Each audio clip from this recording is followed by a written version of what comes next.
রাজধানীর আগারগাঁওয়ে পঙ্গু হাসপাতালে আহতদের দেখে সাংবাদিকদের সাথে কথা বলছেন বৈষম্য বিরোধী ছাত্র আন্দোলনের অন্যতম সমন্বয়ক সার্জিস আলম। আমরা এখন সরাসরি যাচ্ছি সেখানে। এই জন্য যদি কেউ আসে এককভাবে ভিতরে যাবেন, কোনো মিডিয়ার ভাই বা ক্যামেরার ফুটেজ খাওয়ার জন্য কাউকে নিয়ে যাবেন না। সেটি দলবদ্ধ হয়ে যাওয়ার জায়গা না। এখন তাদের সুস্থ হয়ে ওঠা প্রয়োজন। এই জন্য অবশ্যই আপনাদের যেটি করতে হবে সেটি হচ্ছে তাদেরকে ওই নিরাপদ জায়গাটি ছেড়ে দিতে হবে। এটি একটি বিষয়। আরেকটি হচ্ছে হসপিটালগুলোতে আমরা যেটি দেখছি আসলে এখনো, সেটি হচ্ছে এটি মধ্যস্বত্বভোগী একটি গোষ্ঠী রয়েছে, যেই গোষ্ঠীটি আসলে এখনো পূর্বে তারা যে কাজটি করতো, আসলে বিভিন্নভাবে রোগীদেরকে হয়রানি করার চেষ্টা করত, ওই মধ্যস্বত্বভোগী অংশটি এখনো বিভিন্নভাবে অল্প হোক বেশি পরিমাণে হোক রোগী বা রোগীর গার্ডিয়ানদের কাছ থেকে টাকা নেওয়ার চেষ্টা করে, বিভিন্ন কথা বলে। আমি এই কথাটি স্পষ্ট করে আপনাদেরকে বলতে চাই, আসলে এই দেশের সংকটকালীন সময়েও আপনাদের চরিত্রের যদি এই অবস্থা হয়, চারিত্রিক বৈশিষ্ট্য যদি এরকম হয়, তাহলে দিন শেষে বাংলাদেশের জন্য কিংবা বাংলাদেশের অগ্রগতির জন্য আপনারাই সবচেয়ে বড় বাধা এবং শত্রু। সেই জায়গা থেকে আমাদের স্পষ্ট বার্তা।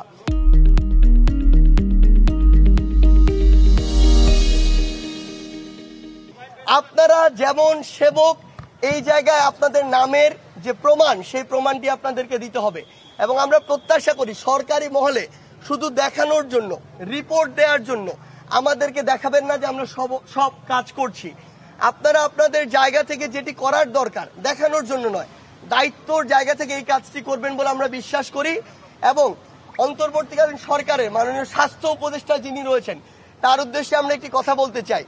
যদি আপনার মনে হয় যে আপনার জন্য আসলে এই কাজটি করা একটু কষ্ট হয়ে যাচ্ছে, আমরা তরুণ প্রজন্মের প্রতিনিধি রয়েছি, আমাদেরকে আপনি বলুন, আমাদেরকে দায়িত্ব ভাগ করে দিন, আমরা আপনাকে সহযোগিতা করতে প্রস্তুত। আপনি যেখানেই যেতে বলুন না কেন, বাংলাদেশের যে জেলায় হোক, আমরা সেখানে যেতে প্রস্তুত। কিন্তু আমরা যে দ্রুততম সময়ে কিছু জিনিস প্রত্যাশা করি, আমরা একটি ফান্ড প্রত্যাশা করি।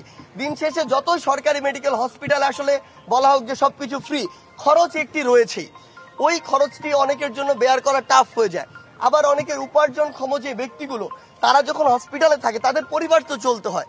তো সেই জায়গা থেকে আমরা মনে করি যে দ্রুত অন্তর্বর্তীকালীন সরকারের পক্ষ থেকে হোক কিংবা সামগ্রিকভাবে একটি ফাউন্ডেশন যেটি করার কথা বলা হচ্ছে, সেই ফান্ডটি করে যারা এখন আহত ভাইরা কাতরাচ্ছে বা আহত থেকে কিছুটা সুস্থ হয়ে বাসায় গিয়েছেন, কিংবা আমাদের যে ভাইরা শহীদ হয়েছেন, তাদের পাশে যত দ্রুত সম্ভব আমাদেরকে দাঁড়াতে হবে। সেই কাজ।